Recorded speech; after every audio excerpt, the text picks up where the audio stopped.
Cue the music.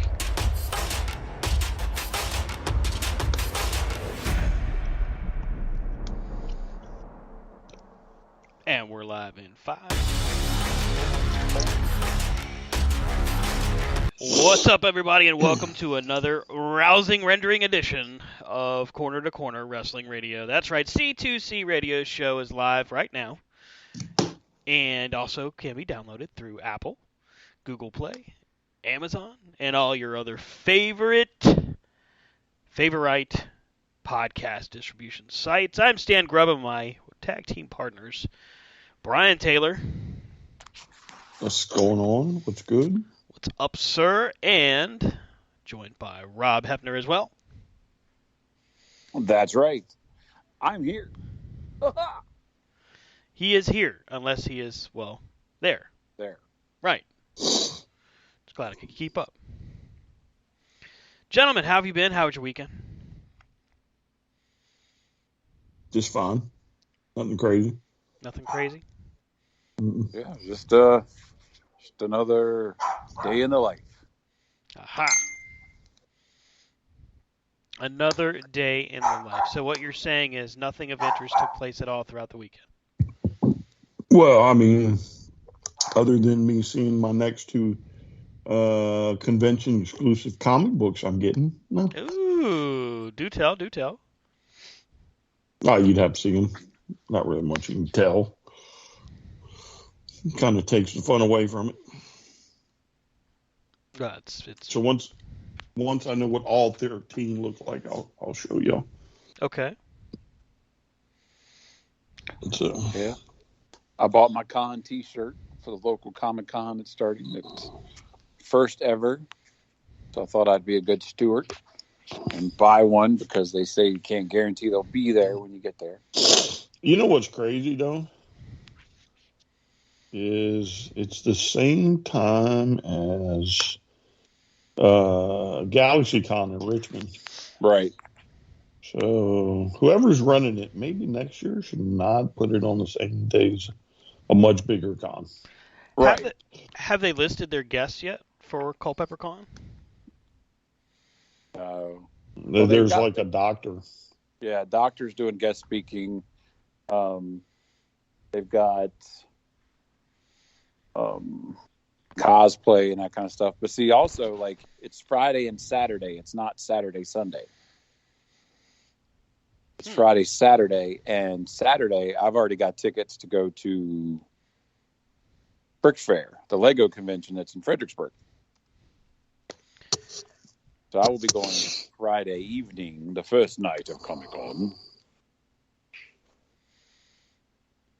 So If anybody would like to join me. This is Culpeper Con, which was announced in 2022, in December of 22, saying they're going to be doing this every year going forward. And this is through the Culpeper County's public library. Yeah. It's at the Very library. Yeah, I mean that's a good idea, but again, they need to. I don't know who planned it, who scheduled it, who, whatever. But in order for this thing to really kick off, again, you shouldn't probably put it on the same day as a huge convention 2 hours up the road. Right. When you know most of your diehard fans, like, honestly, if I didn't have tickets to go to the Brick Fair in Fredericksburg, I was going to GalaxyCon. Because everybody I wanted to see was on Saturday.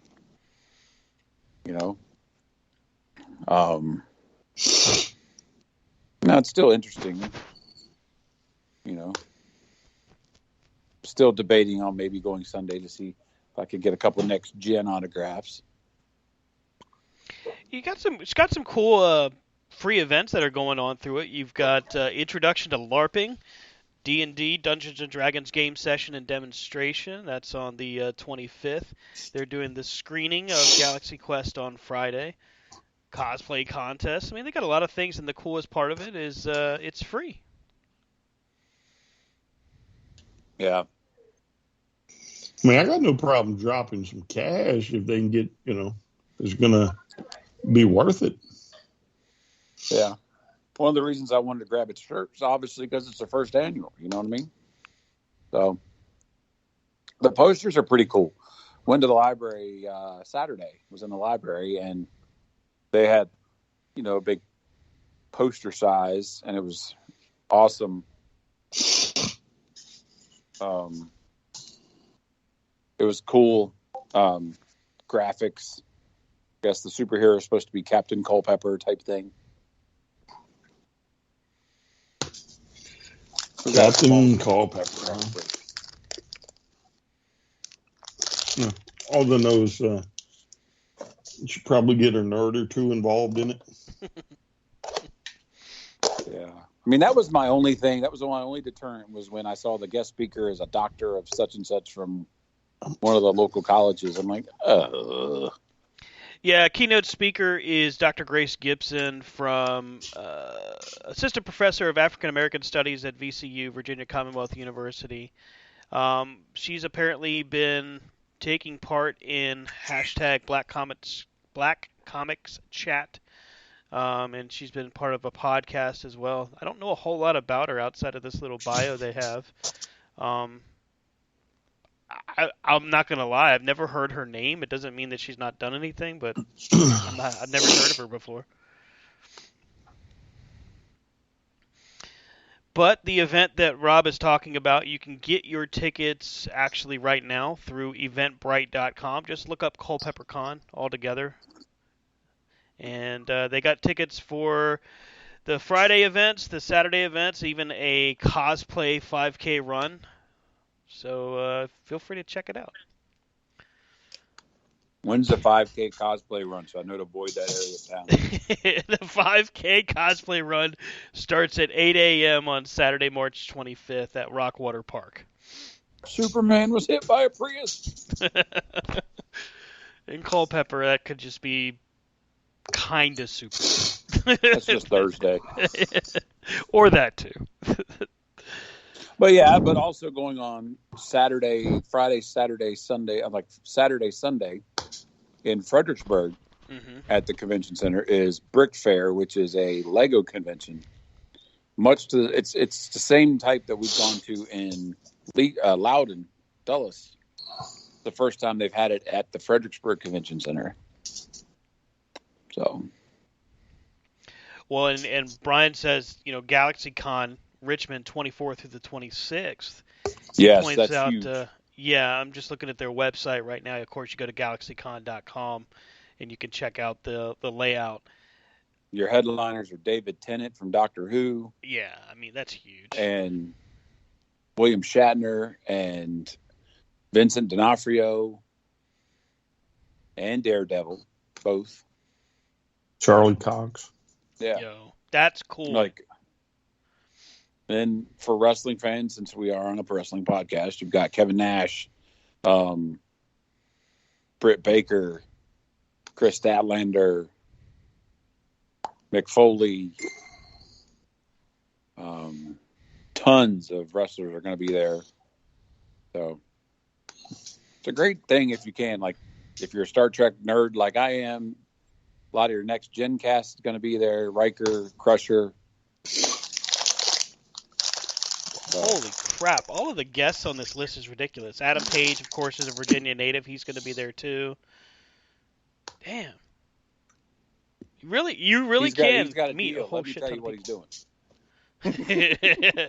Okay, listen. I know you paid $5 for this picture. However, what I'm doing is $20 get you a picture and a big FU. And I'll two-sweet you in the other room. That's right. I'll give you a 2-sweet when I come out. Wow. That's a hell of a guest list. I think that might be the biggest list they've had since they started doing it in Richmond. That list is definitely bigger than I was looking at Awesome Con that's coming up in June. But Awesome Con, obviously, it's going to keep adding. Yeah. As we get closer to the date, too. Yeah, Brick Fair is the 25th and 26th. That's at the Expo Center. Jesus. That's a lot of stuff. That's a lot to do, man. Yeah, we're waiting to see if my son's favorite YouTuber is going to be there. M&R. He's always been in Virginia. But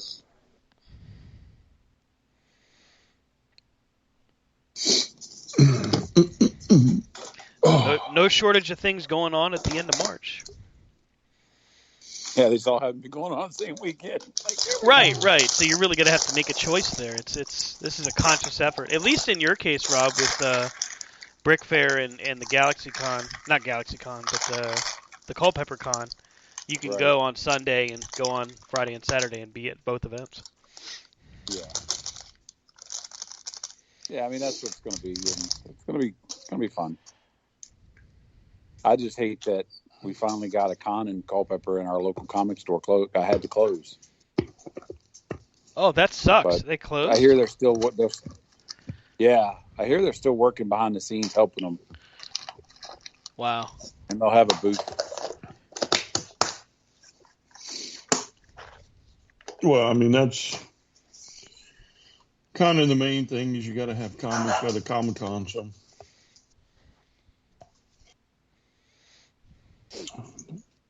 hopefully somebody will have comics there. Yeah. There will, at least in the graphics novel section, maybe they have. No kids. Well, I mean, I would imagine most of them again are going to be GalaxyCon, but maybe they have found somebody to show up. Yeah. I was really looking forward to GalaxyCon, but alas, there's next year. But if I'm able to go Sunday and snag the next gen people, then go to AwesomeCon and snag Jordy LaForge. Boom.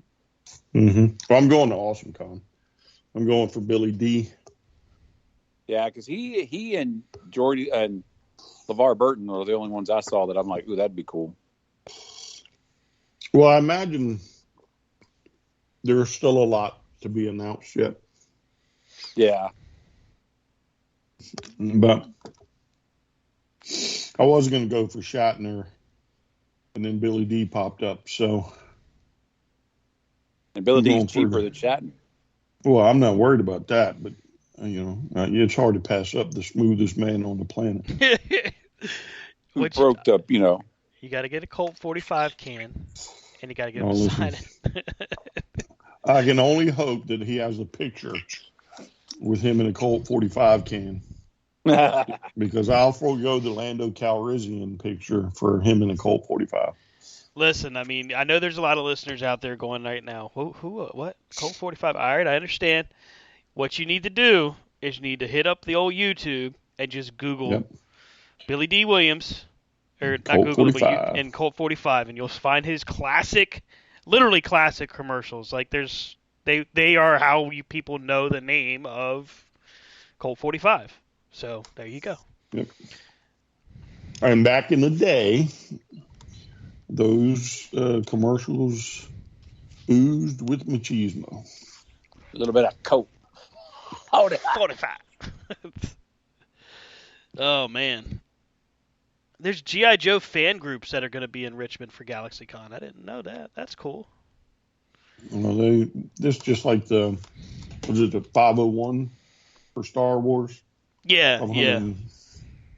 They always go to those things. I imagine this guest list will get even bigger as they continue to get closer. It's 108 days away. So, at least according to their handy-dandy website. Mm-hmm. Yeah. Yeah, normally they have a lot more actors type stuff. Ooh, yeah. Normally they drop a big one like Billy D to get people going, and then they add and add as they get closer. It was like GalaxyCon dropped Shatner first, and then they're like, oh, wait a minute, David Tennant's a bigger star than him. Had the Green Ranger, but then no, I didn't think so. But then they shared top billing on the show.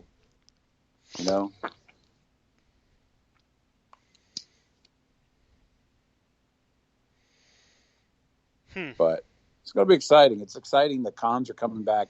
It's exciting that some of the big cons are coming around. Still want to get to a Wizarding World sometime.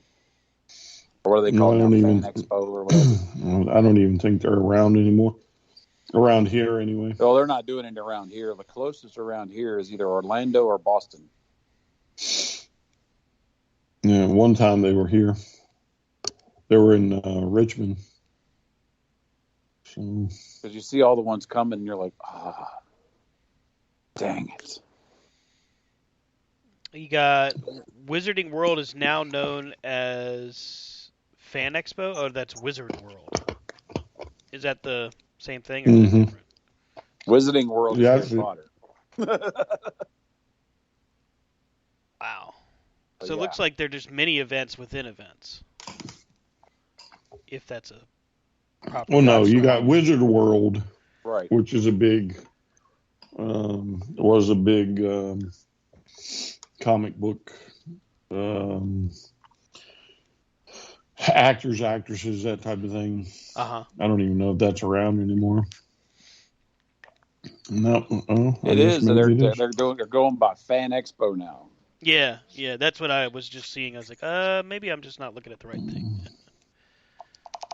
Yeah, because I know, like, I guess, Galaxy Con does the same thing. Like, they negotiate a rate for all these big guys. Here, this is how much we're going to pay you, and you got to appear at least to 3 of these things. Where do you want to go? Topeka. No. Nobody says Topeka. Right. Sorry, you've already no-showed the last 2, so you have to show up in Poughkeepsie. Hey, they love us in Poughkeepsie.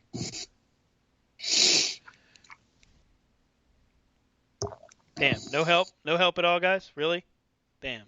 Hey, I love people in Poughkeepsie. So I don't know what you're talking about. Yeah, really. I mean, come on, man. I don't know why you got to throw hate to Poughkeepsie, Stan. That's rude. I didn't throw any hate to anybody. It's not me.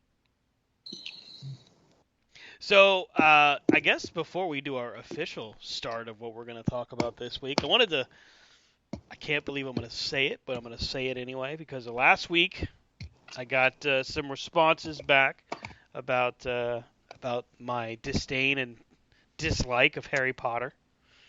I actually got some negative feedback, including some listeners in the local area that said it was a shame because my kids are such big fans of Harry Potter that I would put it down as much as I did.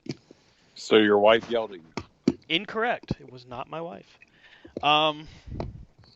So, unbeknownst to me, on Saturday, my wife was out with her family and brought home Hogwarts Legacy. You guys had just talked about it last week, of course.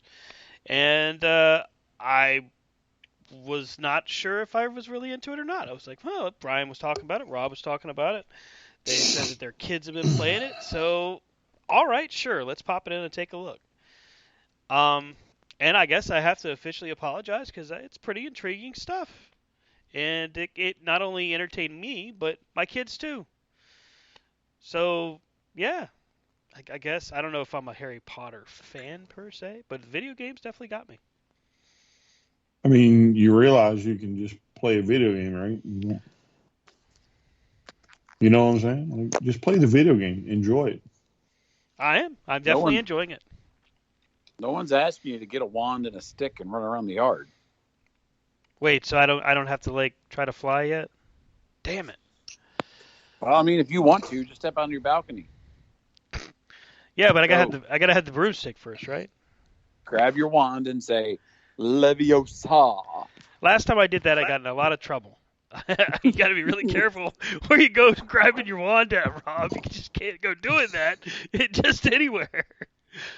Listen, if you thought you got hate mail last week, go on down that path and see what happens. Yeah. Keep going down this road and see what happens. Just can't keep waving your wand everywhere in all random spots. You have to be cognizant of the people listening. Jeez, guys. Got to be responsible.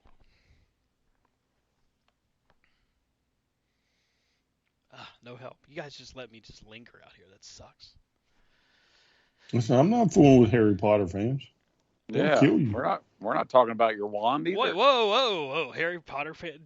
Brian, did you just say that Harry Potter fans would kill me? They're going to spoil something for them and see what happens. No. I've learned my lesson at a very, very early age with like spoilers and my dad, and no, I don't do that. I don't do that to anybody. Oh yeah, those Pottermore fans. Oh, they'll get you.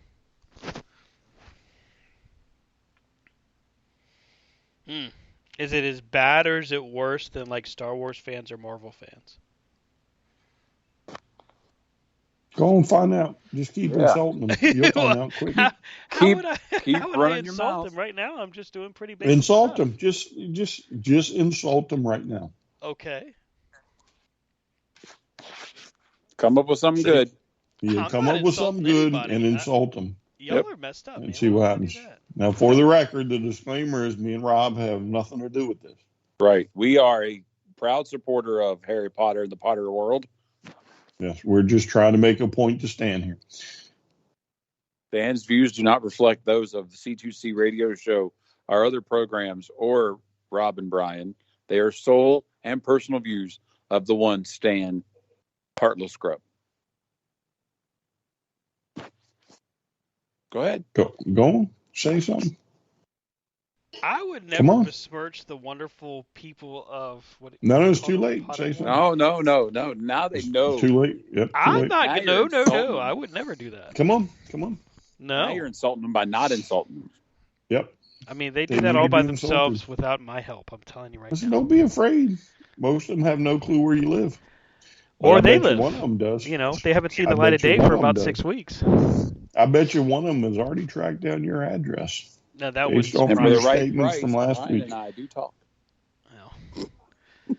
I'm sure Miss Rowling is really curious as to what my opinions are about her product that's made her billions. It got nothing to do with her. Don't See? insult the fans.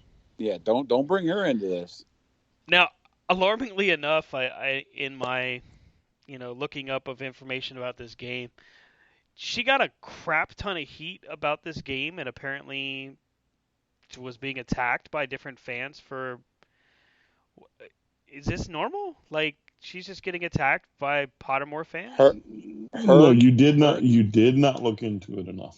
Right. Her attack is not based on the video game. It's based on something else, which we are not going to discuss.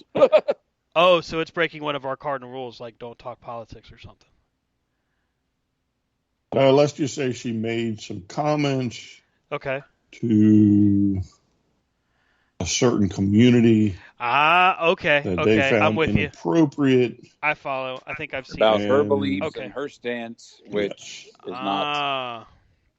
Got it. So she may have alienated some of her Pottermore fans that she didn't mean to. Got it. Definitely. Hence the reason, if you watch the Harry Potter special on HBO, she wasn't there. Oh. Well, I haven't watched that, so I didn't know that. Yes. And I will say, however, who made the game? Warner Brothers or whoever approved it? I believe so, yeah. Kind of slid those characters in there, and the ones that are bad-mouthing the game kind of look a little foolish now. Well, right now it's the talk of the town. I mean, literally, there are pictures, there are YouTube walkthroughs, tutorials. I mean, it's all over the place right now. Well, and the fact that once she signed the rights over to Warner Brothers, Mm-hmm. on most of the stuff, like there's nothing. They'll monetize the shit out of something. Mm-hmm. Yeah. Yeah, but I mean, again, though, the big thing, this just how crazy. Some of these fans were, to tell you how far some of these fans went to try and give a reason for them not to buy the game. One of them, and without a doubt the most foolish comparison I saw, was that they compared the goblins to the Jews. They did the what now? Because the goblins were not allowed to use magic in the game, and of course all this was before the game even come out. And we have a transgender barkeeper You learn early on one of the professors is in a gay marriage. The goblins do use magic. Yeah, it was like some of the shit they came up with. I wanted parts of this game. Just don't play the game. Wow. You Okay. But again, that was one of the crazier ones. Like, yeah. And I mean, he was like, "Well, I'm transgender. I would play. However, from what I understand, the goblins aren't allowed to have magic, and it reminds me of like he tied it into the Jews, and it was like, what? Where did that one come from? So goblins. Goblins, Fantasy creatures that don't actually exist. That don't actually exist. Yes, are correct. now on a parallel with an exact nation of people. Wow, that's. But again, that's how crazy this thing got. Right, and in the books and the movies, they're just the keeper of Gringotts, like. But yeah, that's the thing. It's just like when they bring out, a new Star Wars game or something like that, and there's somebody that sits there and go, actually, that cloak wasn't used in that type. That's rebellion. So.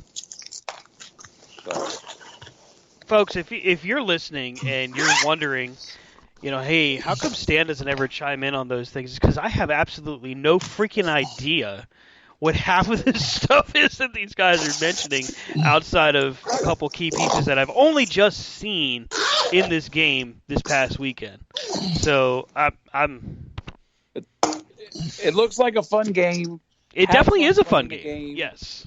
Use it as what it is. It's a game. It's an avenue to have fun. It's an avenue to experience the Wizarding World for those of us who can't afford to go to Universal Studios. I told my kids by the time I can afford to take them to Universal Studios, Ollivander's wand shop's going to be broken. So every time you walk in, they'll be like, "Woo, your wand!" Have they tried to do like an e-shop or anything like that now, or is it still just all solo content? What do you mean? So, like Diablo and all that, they have like an actual store where they've monetized the in-game product itself. We got to buy stuff if you want to have like new gear and all that. Or is it just like, is this just a single player or is it going to be online? So allow me to, because I really love these questions. And what I really love about these questions is a lot of times people whine about these things, but the solution is very fucking simple. If you don't have the money or don't want to buy it, don't fucking buy it. So, now to answer your question, okay. As of now, I don't believe they do. But they are talking about DLC. You never know being this successful. I mean, like this, it's putting up crazy numbers. Like, apparently I just read that since the game's launch, over 1 billion with a B dark wizards have been killed in the game. Wait, what? A billion dark wizards? Are billion there that many? No, but you're talking like across. That's how many people are playing. That's you're right. Okay, I got you. See, thank you. You see what I'm saying? Okay. Like it's that big. And it's so. Oh, go ahead. No, go ahead, Brian. You're fine. Oh, so eventually they'll come out with DLC. If they want to put in a store, they'll put in a store. Ultimately, the store is going to help pay for the DLC, so maybe you don't have to. Right? We're all aware of, if you play video games, you're aware of how stores work. Most of the time, stores are attached to free games. Right. Why? Right. Because the people that buy from the store are allowing you to play for free. Much in the same vein that Call of Duty makes like $100 million or $1 billion or whatever it is. Why? Because all the people that pay for that allowed you don't have to. It allows for you to play the game for free. It allows for you to get guns for free, the whole 9 yards. If you don't want to buy it, don't fucking buy it. Yeah. Like that is literally one of the like dumbest fucking arguments I've ever heard. Right? Well, And ultimately what that does is that takes away from the growth of a game. mm-hmm. Because again, if I am supporting the game by paying for a season pass or a special wand or a special mount or whatever, Stan doesn't have to, and Stan will probably get to play the game for free. Now, if you take the store out, guess what Stan's going to have to do? Stan's going to have to fucking pay for it. Right. DC Universe Online went to a similar approach after a period of time. They did where you could subscribe for, I want to say it was $15 a month, and you could get all of their content, or you could do free to play, and you could level up as far as you wanted, but certain content you couldn't access unless you paid. Right. And who owns DC? Warner Brothers Discovery. Yeah, but who owns Harry Potter? Well, the problem with Harry Potter is that the developers are kind of like beating around the bush whether there's going to be DLC or not. Well, judging from the first 2 weeks of sales, Hogwarts Legacy has sold more than 12 million copies. And you think about the fact that how big the Harry Potter universe is, right? And how immersive and how many characters and all of this are in it. Of course they're going to have DLC. Yes, it's set before the time of Harry, but that doesn't mean at some point they can't bring in an Albus Dumbledore or somebody that everybody knows. They do that in every game. No, he's too young in this. I think he's only like 9. But you know what I mean? Like how many times they bring in different, in the DC game, how often do they have an event that kind of corresponds with something coming out, So it's a way to make money, and it's going to be a way to keep the game interesting, as people go through, get a little young Mad Eye Moody. So all you little I shouldn't cuss. Oh my! All you people go. out there in Radioland who have an issue with a live game or stores or paywalls, don't buy it. There's enough people out there that will, and you'll probably get through any of that all by because they'll pay and get you through. Portkey Games has got to be living the high life right now. $850 million in sales. That's ridiculous. Conversely, most popular game before this would have probably been, Elden Ring? And if you look at Elden Ring's sales... Call of Duty. The new Call of Duty. Call of Duty, probably. Oh, all right. Then this is a ridiculous comparison. 13.4 million copies sold worldwide by the end of March of 22. 20 million in February of 23. Sheesh. Well, you think about this alone. It's with the Harry Potter world, Pottermania. It's the same, like you said, about Star Wars and Lord of the Rings and any kind of fandom. You're going to have people that buy it just to buy it because of what it is. You're going to have people buy it because they want to play a game. You got people like you that had no clue what it was, but heard people talking about it, and you decided to give it a shot. Right? Mm-hmm. You may play it a little while and go, you know what? This isn't for me. And, okay. You got others that will buy it and will never break open the package. Why? Because it's sitting on the shelf with all the other collectibles, but they bought it. Just because it's got Harry Potter's name on it or Hogwarts on it. Right. It's just got the Potter thing on it. Same thing with Star Wars, Star Trek, whatever,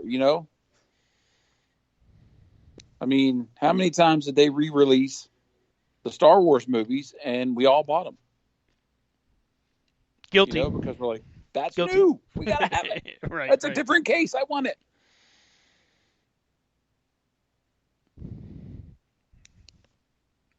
There's people that buy the books every time they change the cover. They buy them again. I'm just going to go on record. Do it. Suicide Squad Kills the Justice League is supposed to have a story and some live elements to it. Mm-hmm. And if you whiny little bitches out there screw that up for me, I think the game shouldn't have one. We're going to have problems. There should be no store, no online store. Don't buy stuff. Don't buy them. Makes it unfair. This is an unfair gaming platform for those that I cannot play. Well, yeah, Brian, that's what remember when Diablo Immortal came out? How people were pissed at that market system. Well, yeah, but I mean, so a market system should be designed in such a way that you cannot benefit from the market system, right?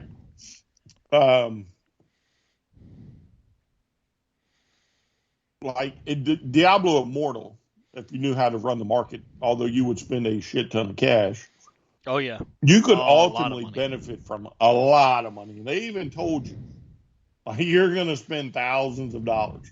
But there are people with thousands of dollars to spend, right? So let them do it. I don't care.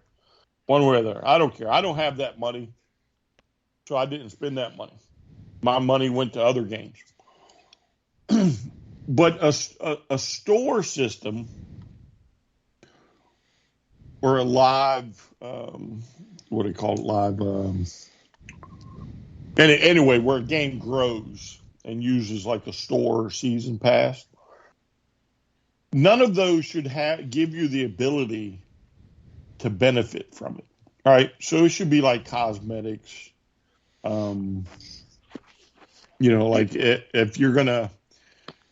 if you have a game with a gun that needs upgrading, okay, that's one thing, but don't release a fully upgraded gun. You know what I'm saying? Mm-hmm. Like if you do really, because COD is normally pretty good and that's Call of Duty. So normally each season they release like 2 free guns, but you have to get to a certain point on the season pass. So you don't just automatically get them. You might have to hit level 20 to unlock the first one and then say 80 to unlock the second one, whatever. And those guns are normally pretty good. However, those guns anybody can get to because they, just because you didn't buy a season pass doesn't mean you can't progress a season pass. If that makes sense. You still have free spots along the path. But everybody gets the free guns, right? But in that, that's the type of thing you should take. If a gun or a weapon is going to really change the dynamic of the game, then make it free to everybody on a season pass or whatever. If not, just put cosmetics, skins, whatever. And then if you want to buy them, buy them. If you don't, you don't. It's not going to affect one way or the other. Right. And the ones who complain the most are, I bet you, the ones that sit there and they buy the season pass for Fortnite as soon as the goddamn thing drops. Oh, yeah, because I've seen that too. Oh my God, there's too many of these. I can't keep spending money on all of them. Well, no, pick the one you want to spend money on and spend it on that. Right. But stop, don't ruin it for everybody. These companies got to make money. And again, on a free-to-pay game, how do you think they make money, you knuckleheads? Do you want to buy the store, or would you like to, every time you try to move into a different scene in Hogwarts, you got to watch an ad? Ew. Ad-based gaming. No, thank you. You know what I mean? Like, you don't want it, but then again, you need it because, they got to make their money. Yeah, and again, trust me when I tell you, you could turn Hogwarts Legacy free to play. You could put a store in it, and you would probably hit the $1 billion mark by the end of the year just off of the store alone. and not everybody's going to buy it. But the ones that do are going to pay the company so that the company can come out next, 6 months down the line and say, "Oh, here's free DLC for everybody."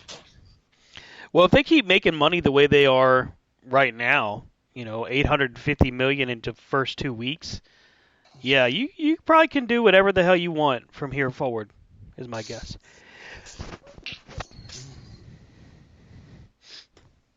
And I mean that's a huge nod of approval to them. I mean it's your fan base, of course, but at the same time, that's like a whole nother ball game when we talk about that kind of money. Yeah, very few games reach that height. That's world-changing money, not life-changing. Like 850, almost $1 billion. Like if you have enough billions, you can kind of do whatever you want anytime, ever. That's kind of how that works. Mm-hmm. Well, we still got Diablo 4 coming out this June. Beta starts for that in March. Hope you got your codes ready. That's going to be a good one. I can't wait for that one, honestly. That's going to be cool. Fight Forever got an update, supposedly. I'll say supposedly. So this is allegedly an update for the release date for AEW's Fight Forever. Apparently, Best Buy is showing the release date of March 31st for Fight Forever. It has not been confirmed by AEW yet, but I have a feeling, as we are in the era of announcements and stuff, probably Revolution weekend will get an announcement confirming that or somewhere in that neighborhood. The game itself is complete, according to Kenny Omega, so it's ready. They had to go through a little bit of a challenge with getting the rating approved because apparently they had so much blood in the game, they actually had to tone it down. Kenny Omega described it as you could literally recreate a murder scene. I don't know if you really want to do that in a wrestling game, but okay, thank you for letting us know, Kenny. That's probably why they had to tone it down, because that was even more than the mature rating, apparently. Well, yeah, I mean, that's just absolutely nuts that there would be that much blood, but it is a wrestling game, so. And, I mean, we do bleed every week now, so. Stiff wind, Jon Moxley's bleeding, pretty much. Yeah, Jon Moxley's in that late 90s Ric Flair forehead type mode. Yeah. In one of those weird, like, I don't understand this guy kind of moments, Busted Open Radio, Bully Ray was talking about Jon Moxley and how he feels that Jon Moxley bleeds too much. I saw that and thought about that. To me, that's kind of like Bully Ray saying Bubba Dully used the table too much. You know what I'm saying? Thank you. It's not just me that saw that. Okay, thank you. I appreciate that. Literally, ECW, Extreme Championship Wrestling Legend, Hall of Famer, whatever you want to call him, Bubba Ray, now known as Bully Ray Dudley, thinks that Jon Moxley bleeds too much. If you want to go back in the annals of wrestling history, go down the wing of ECW and watch the Dudleys. And then ask yourself, do I want this guy telling me what's too much in the wrestling world? To me, I don't mind him saying it. Mm-hmm. But to me, it was like the way he said it, and I forget the exact quote. I don't know if you have the exact quote. But again, I read it. I kind of laughed, and I was like, man, again, this is like Bully Ray telling Bubba Ray, you used the table too much. You know what I'm saying? Like the table was your stick. Here's the direct quote from Busted Open Radio. Blood was as much a part of the company as the great wrestling or gratuitous violence. It seems like lately, though, blood has become commonplace with Jon Moxley, as if John's the bleeder. He's going to bleed every night like Terry Funk or Dusty Rhodes or Abdullah the Butcher. I just wanted to mean something, and last night, if the only blood you saw was Jon Moxley's blood spilled on the mat, and on his face because Hangman hit him with barbed wire brass knucks to set the table up for what we're going to see in Texas, then I get it. Then it means something. So that's kind of the context behind it. He says, I'm in agreement with a lot of people where Moxley's bleeding a little too much, and it's a little too much because it really doesn't mean anything. But again, though, this is my point about that statement of Bubba Ray telling, or Bully Ray telling Bubba Ray, about the table, right? Right. After a while, the table loses its momentum, right? The same thing with John bleeding on a nightly basis. Mm-hmm. Okay, it's got to mean something. Well, your tables should have meant something. But no, once you got past ECW, your tables meant so little that they had to include ladders and chairs. Then we had to put thumbtacks and barbed wire. Well, not just, but when you go to impacting, you're still using your tables. Like your tables followed you everywhere. That's your stick. Why are you like downing, Mox? Because that's what Mox wants to do. The crowd enjoys it. The crowd gets behind it. Unlike last week, where I think he probably blacked old what's his name out a couple of times. You're talking about Evil Uno. Yeah. Yeah. I mean, it's just like Jeff Jarrett and the guitar. Yeah. Like, dude, when you were the country music dude or whatever, you had the guitar, but now you're just an old guy coming out and smacking people with guitars. But again, that's his thing. Right. Let him do his thing. But like you said, Bully Ray's trying to say things to stay relevant. Because if you think about it, he always says something about somebody in one of the big two just to get it said. So we sit here and talk about it. Well, I don't think he's doing that. I think it's just one of those things where like some guy that's been in the business for a long time thinks that he has the pulse, the fans' pulse. And, what is it? GCW's made a living off of that. Should we tone down the blood there? No, because that's part of the show. And eventually, it's like someone's going to have a problem with something, and it's just, come on now. Yeah. I just thought it was funny. I'm like, okay, buddy. Yep. All right. Yeah. That's like an alcoholic telling Ric Flair, "Hey, you got to slow down, buddy. Jeez, that's too much. Come on, stop it." Okay. No, yeah, it's like again, Ric Flair telling Ric Flair, right? You gotta slow down. Better comment. Yes, I like that. Yeah. Yeah. And I get it. I mean, you're going for, to Rob's point, he is going for reaction. That's ultimately what he says. Half of what he's doing is all work anyway. You know what I mean? Like, he's not... I have a hard time believing that Bully Ray goes home and when he talks to his friends is this much of a dick as he is when he does Bust It Open. I just don't think that's who he is. Then maybe I'm wrong. Maybe it really is who he is. So I don't really think he's a dick. I just think he and Booker T sometimes like to say stupid shit. Booker, I think, does that a lot more than just sometimes, but I'll give you that. Oh, yeah. I mean, Booker does it a lot, but I think, well, for Booker T, I think what he is he's very protective of his legacy and doesn't want to tarnish it by going against the grain.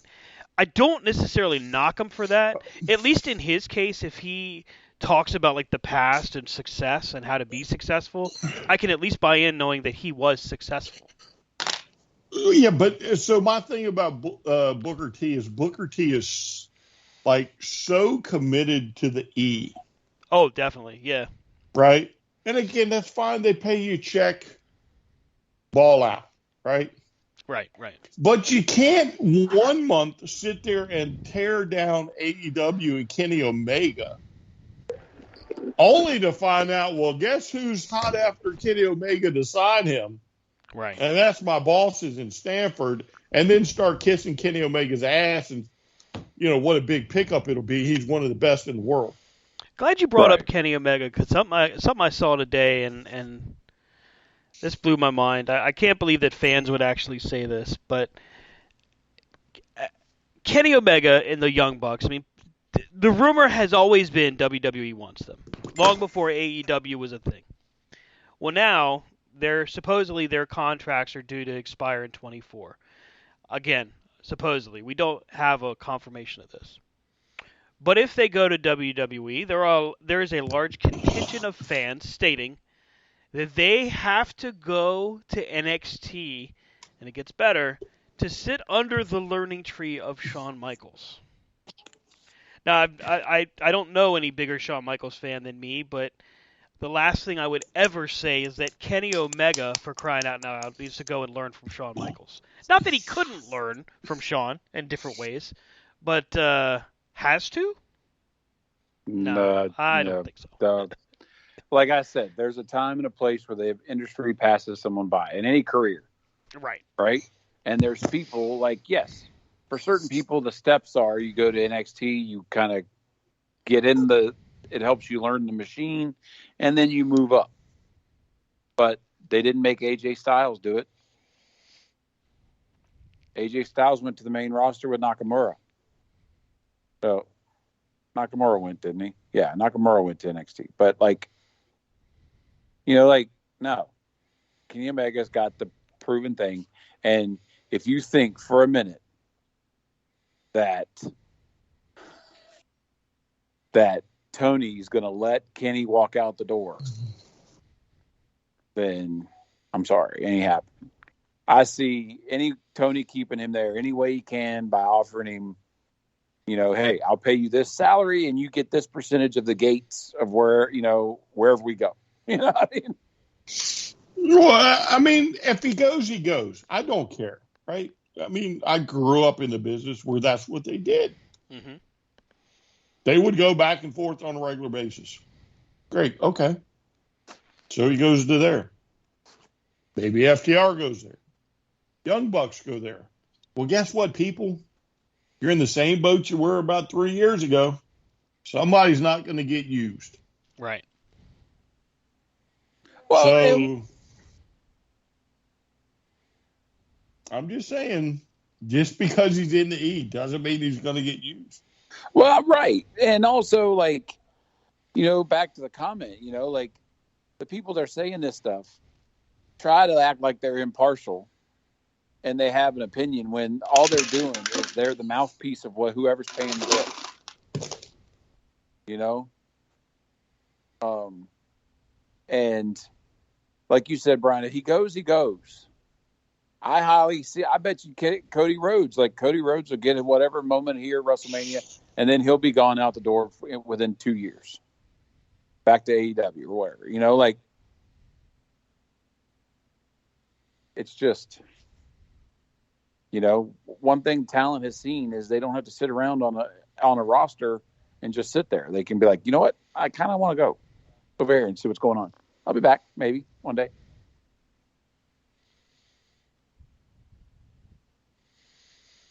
I can understand if they were to say, hey, Joey Janela, former AEW standout, headed towards WWE.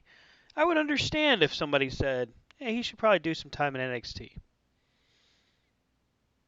Marco And Stunt. OVW. NXT, yeah, right. OVW. Luchasaurus, maybe.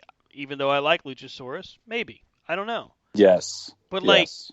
Kenny Omega, for crying out loud, let's think about this for a second. There's a guy that has literally done everything outside of what you can do in WWE. IWGP, AEW, Impact Wrestling, AAA. And we're not just talking great matches. We're talking carried the brands, the companies on his shoulders. Impact got a huge benefit by having Kenny Omega as champion, even for the brief time that he was.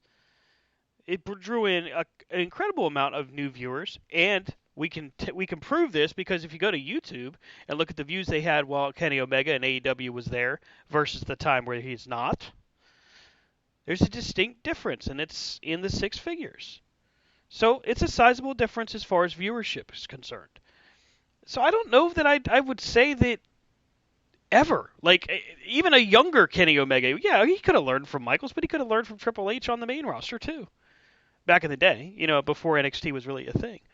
Um, I've never understood where that logic comes from. But to Brian's point, we're rapidly approaching that point on 2 rosters now. Now, at least in AEW's camp or in their pocket, so to speak, you've got Ring of Honor to kind of filter people too. So you have some place for them to go. Whether it's good or bad, I don't know yet. I mean, we haven't really seen a lot of the Ring of Honor show, but if I don't know if you guys saw the tapings or at least the matches they have listed for them. These look like pretty solid shows. Well, from what I understand, they were solid shows. Yeah. So without getting into spoilers, apparently, like, they're supposed to be pretty good shows.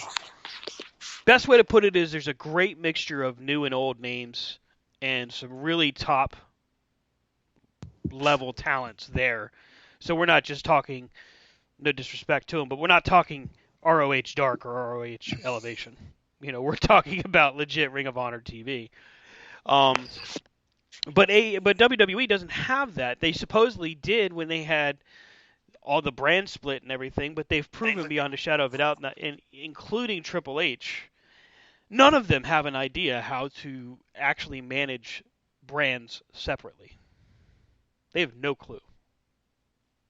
I mean, they've destroyed the brand split more times, and they keep going back to the draft concept because they claim they need to have their brands independent.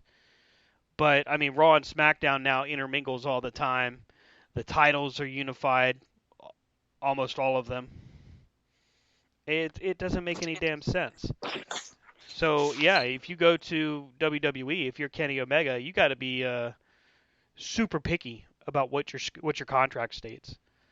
Like, I hope he has the agent from hell to fight against WWE, because to get your contract right, I mean, we're talking treat him like a blockbuster, box office draw kind of thing, where he shows up very select dates, very sporadic, so that he's protected. Otherwise, you're going to ruin him. Because, I mean, let's face it, who's going to want to watch Kenny Omega versus Baron Corbin? Kenny Omega could make Baron Corbin look good. So I don't want to watch Baron Corbin, but I mean, there's potential for bangers anywhere you go, but I don't know. Part of me really has to agree with Brian as far as the potential of just not getting used. So you better be a really, really big check. There better be a lot of amendments to that contract if I'm in Omega's shoes. Well, and you got to look. You also got to think about, like, people are looking at Cody. Well, think about it. If Cody hadn't gotten hurt, would he have had the Royal Rumble moment? We don't know. That's the You know sad what I thing. mean? Most likely, if he hadn't gotten hurt, we may have seen the title change before. And I don't know what it would have meant then versus now. Because the Bloodline, when he first came back, was not as hot as it is, or I guess you could say is now. So you think about it, like, and that's the thing. Like you said, it had to be an ironclad contract, because if you come in with the sign, oh yeah, we'll do that, yeah. How many times have you seen that go on? And then, oh well, you signed a contract now. And if I was the Young Bucks, I would just put a hard no on anything WWE. They have yet to demonstrate, they being WWE, they have yet to demonstrate that they have any concept of what it means to manage a tag team division properly. I think the Bucks would just get destroyed. That sucks. Because So I'm sitting it's an here watching opportunity. Raw. Yeah. Yeah, you're sitting here watching Raw, and you're sitting there literally, you're playing this whole thing of, like, Jimmy and Jay against each other. Yep. And at one point, all those of us old school guys, should have the president come down and go, you know what? Y'all are still champs. And either defend it or get rid of it. But no. Ooh, Chad Gable versus Cody Rhodes. Main event anywhere in the world. The match actually wasn't that bad. Shut up. Cody. Yeah, okay. Yeah, like right now they're going to have him lose to Chad Gable. All right, sure.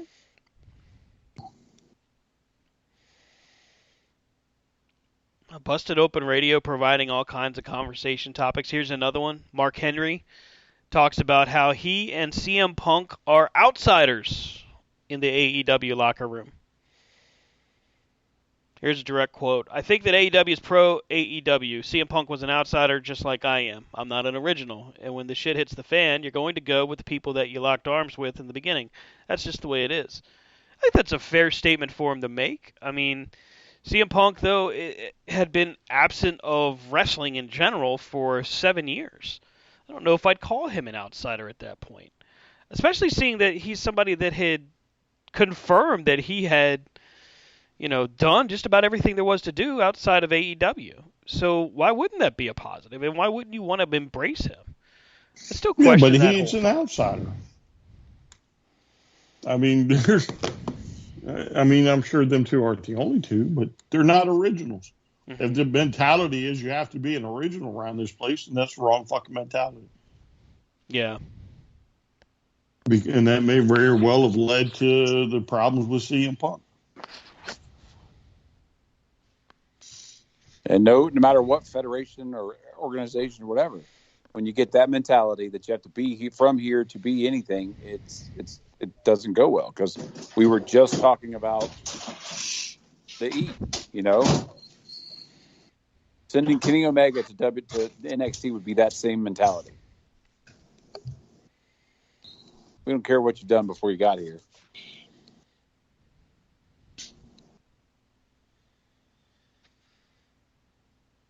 I will say, Gable sold that finisher better than I've seen a lot of people ever do. Yeah, that shot where he kind of goes vertical from the crossroads, that looked like it hurt a lot. But legit, he is standing on his head. Bianca Belair wearing gear that looks very reminiscent of Jade Cargill's gear. Rob must have started Raw a little bit late. Well, I was catching up on all the AEW stuff. Sorry. You're fine.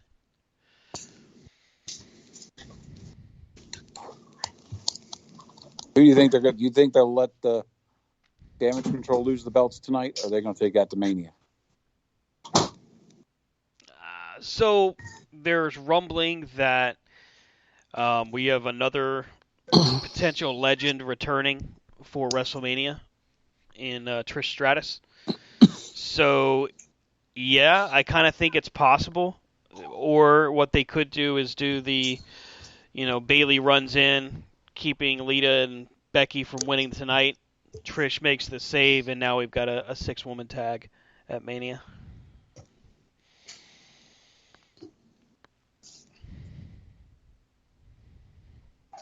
Judging from your responses, I can tell each of you are very excited about this idea. Well, I mean, I've said it before. I'm not a fan of crap like this. Yeah. Just bring the legends in for one night? Yeah. Well, no, I mean, again, you want to bring in Kenny Omega, but yet instead of showcasing the talent on your roster now, you're going to just bring in legends. Yeah. Instead of let's do, you got Natty Neidhart, you got all these females wrestlers, but you're going to bring Lita and Trish in. Mm-hmm. Okay.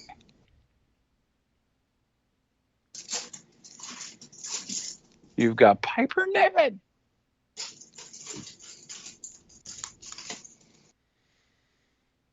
I'm scrolling through and I'm looking at the roster on WWE.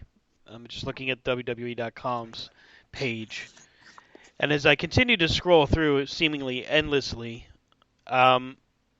it strikes me as just evident that there's no room.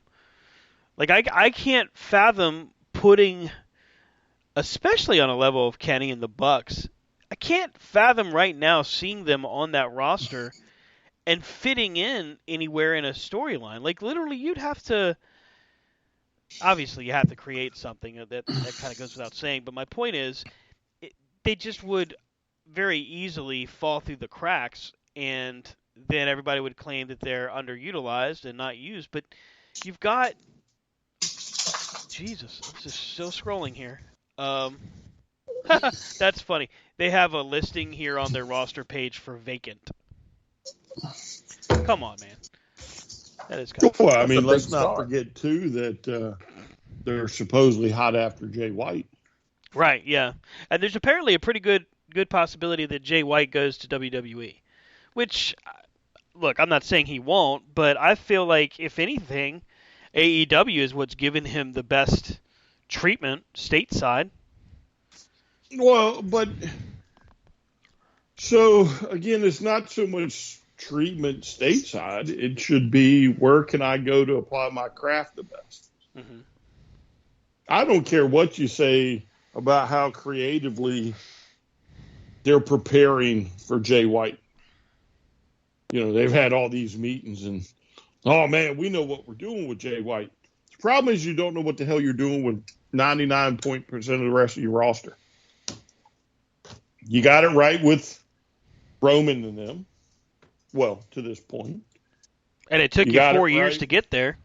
Yeah, you seem to be doing okay with Cody. Yep.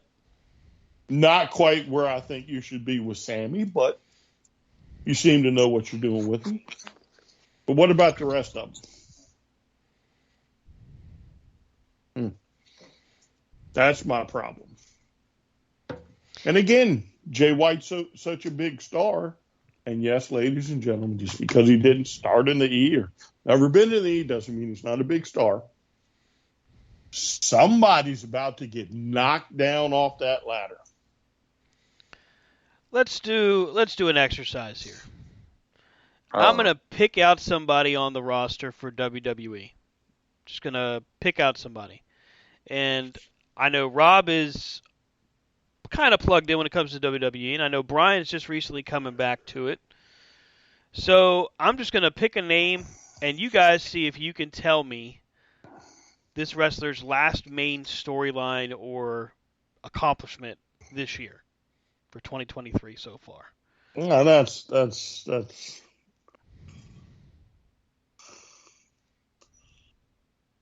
kind of weird. How so? Well, I mean, their last main storyline, you know, again, the E's not big into storylines. Well, they do have some, but for a lot of people, there are no storylines. And then the last big thing, you know, I've only been back since the Elimination Chamber. So, is that right? Elimination Chamber? No, Rumble. I'd say the Chamber is probably a stronger bet because the Rumble only kind of pulled you in. It's only recently that you really picked back up as far as viewership, I think. Yeah, so you know, again, you know, I don't. Maybe their main storyline may not have been as big as like the what do they call them? Stupid Alpha Academy. Mm-hmm. You know, they've kind of had a rinky-dink storyline, but because they have no tag teams, there's nothing you can do with them. Not really involved. Well, and that's because they haven't pushed tag teams, I guess. Right. Would be the appropriate term. You know, so. Well, conversely, let's look at AEW's. How about? Here's a good one. How about Ethan Page?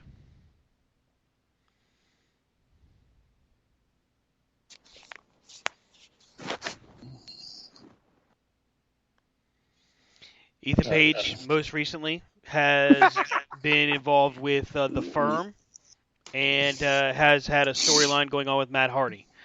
Now, how do we know about this? We know about it from Dynamite, we know about it from BTE, and we know about it from a little bit of Dark and Elevation, and even Rampage.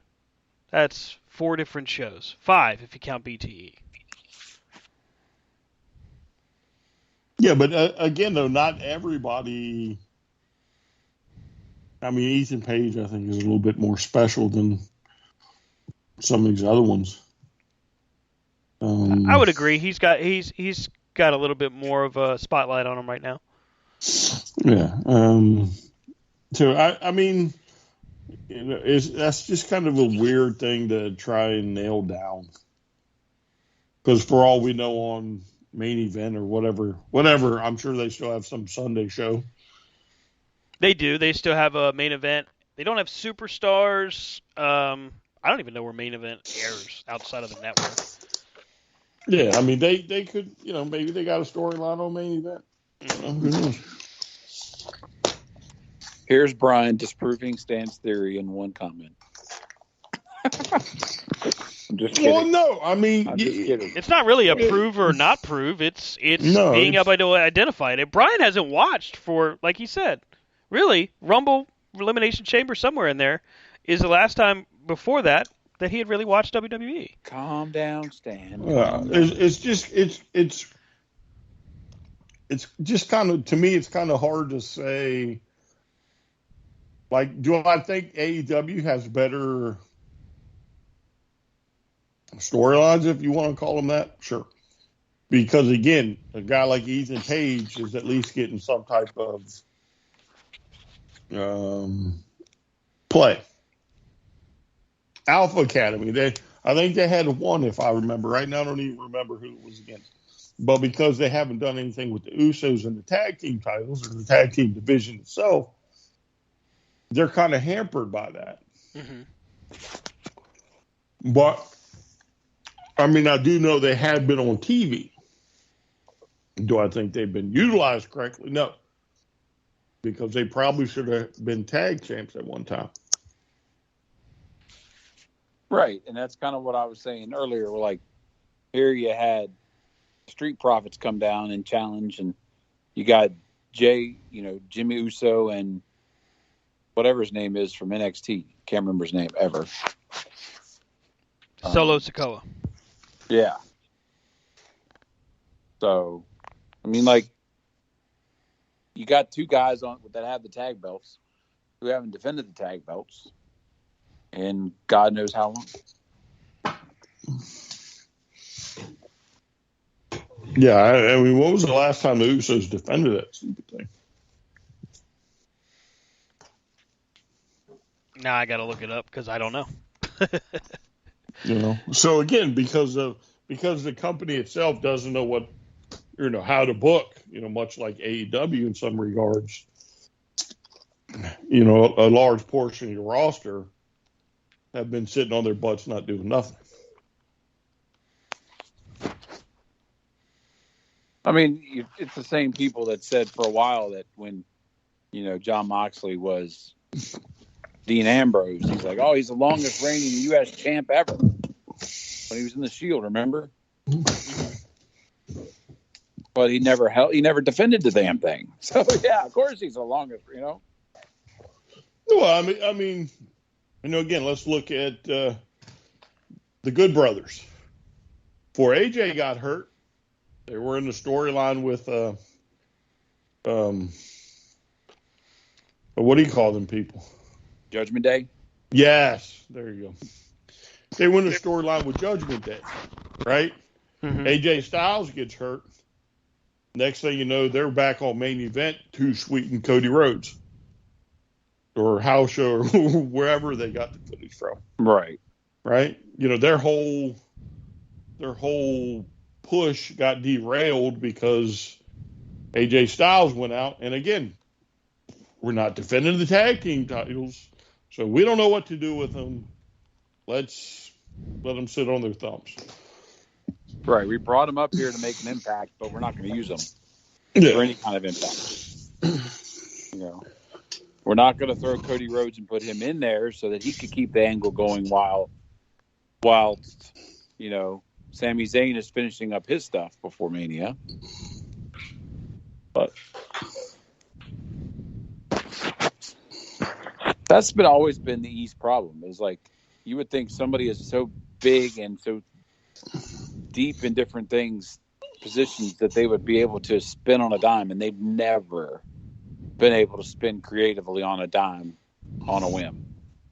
I mean, you That's see because it they every time one of their big names goes down in the middle of a storyline. They spend the next 6 months going, "Oh, what the fuck."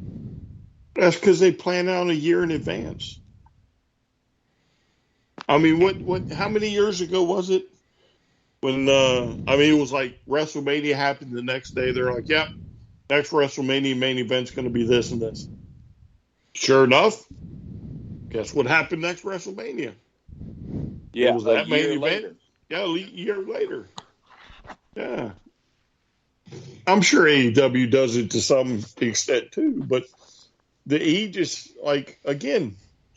Oh yeah, we need to get the Good Brothers back because we got plans for them, and we can put them with AJ Styles, and we can throw what's her name in there, and they can feud against Judgment Day. AJ Styles goes down, and well, crap. Somebody got Edge's number. Anybody got Edge's number? But we're not going to give Edge any help. Yeah. Get Edge back up here and bring his wife. Have his wife spear Rhea right before the Rumble, but don't put his wife in the Wilderness Rumble. By the way, to answer your question, the SmackDown tag titles were last defended January 6th. The Raw tag team titles were defended January 23rd. Against who? January 23rd was against Judgment Day, and the SmackDown titles were defended on the 6th of January against Drew McIntyre and Sheamus. At a pay-per-view? SmackDown and Raw consecutively. What about time before that? 1 second. 2020 during the Performance Center. Before that point, oh wow. December 9th, 2022 against the Brawling Brutes. And then December 16th against Hit Row. Wow.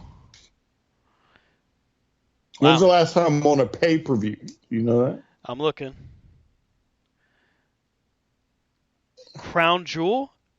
That can't be right. Wow. Crown Jewel, November 5th. Let me look that up. November 5th. Is that right? Yeesh. Was that it? No, it wasn't at the Rumble, was it? It wasn't against New Day. Let me look. It was against the day one Oos. The Brawling Brutes. The Brawling Boogers. I want to say, hold on. Royal Rumble 2023. I thought they defended him at the Rumble. That wasn't that long ago, you old bastard. I know, right? Isn't that sad? Mm-hmm. No, they did not. They did not defend him at the Rumble. What the heck? Yeesh. That's a damn shame. If that's true, wow, that's sad. November. Ugh. Then it was against who? The Brawling Brutes. And that is Pete Sheamus Dunne and Pete Dunne and Ridge Holland. Oh, so not even Sheamus. No, not Sheamus. So like one of those matches where you just know they're not going to lose. Pretty much, yeah. I'd say that's a good, safe bet.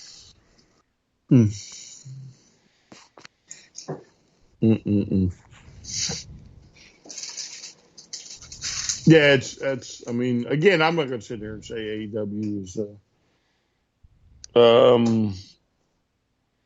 any genius when it comes to storytelling, but good Lord.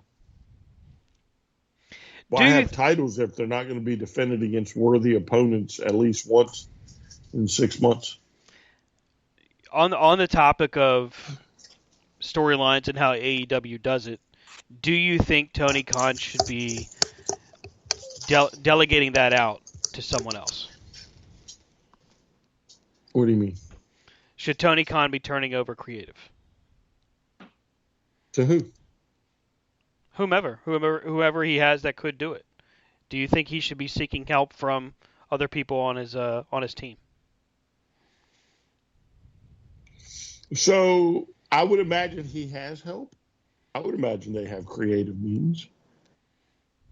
But once again, he's the guy that runs the company, right? Right.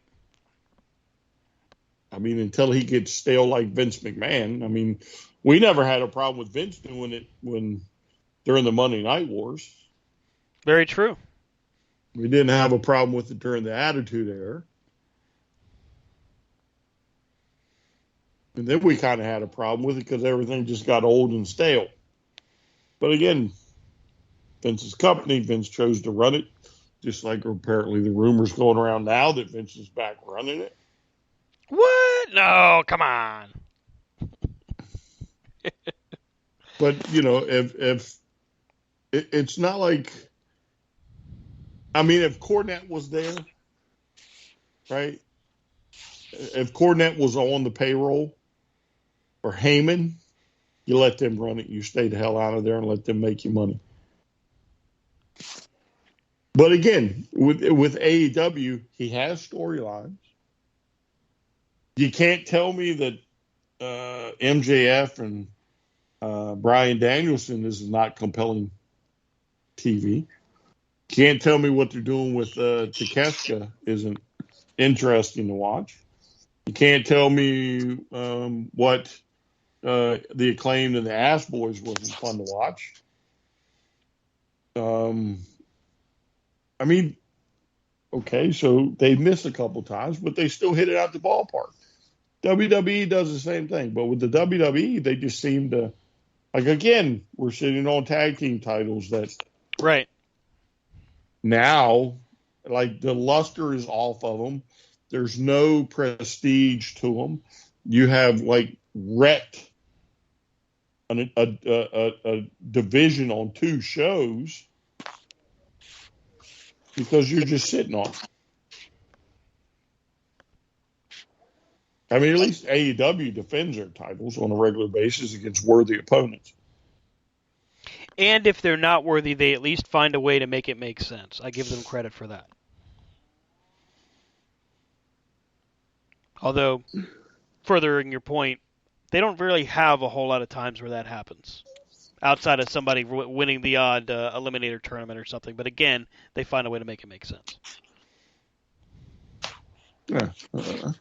You know, I like, and one of these times we're going to actually pull the trigger on this. But again, the eliminator things. Mm-hmm. Well, if you beat the champ, you get a rematch for the title next week or whatever it is. Right.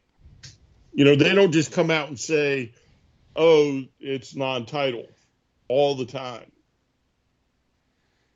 Like they, you know, the majority of the time when they defend these titles, they defend them. They're not like non-titles. On pay-per-views, most all the titles get defended. On Dark, Dynamite, Elevation, Rampage, they get defended all the time. They don't normally just sit on titles just to sit on them. I mean, really, if you think about it, if the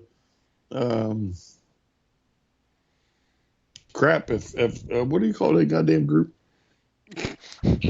Are we talking about the Judgment Day again?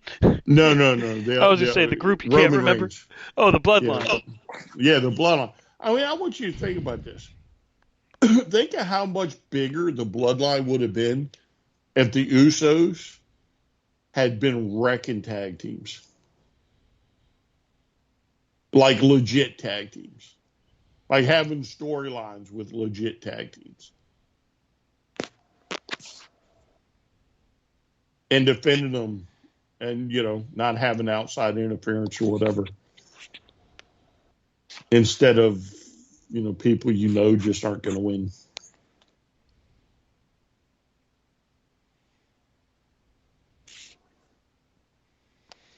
I feel like when it comes to tag team wrestling, WWE hasn't gotten it since, and y'all can disagree if you want, but maybe the 90s.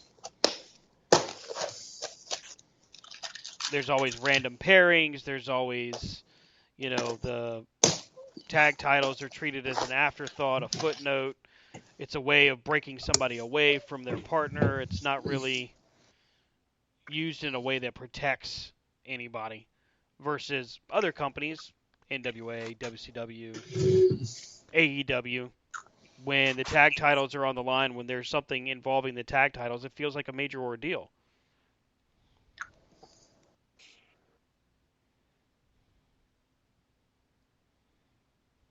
Well, I guess the 90s would be about right. Isn't that the Attitude Era or the Monday Night Wars? Mm-hmm. Well, leading in, but yes. I feel like once we got to the Attitude Era, and there could be an argument made for pretty much all the titles in wrestling at that point kind of got made to feel like props.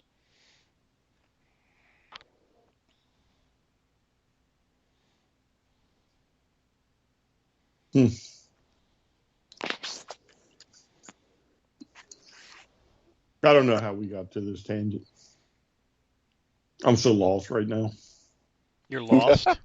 You need a roadmap? I mean, we gotta help you find your way.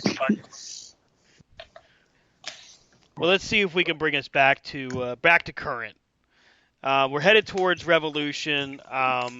That card is all but finalized. Let me pull it When up is here. that?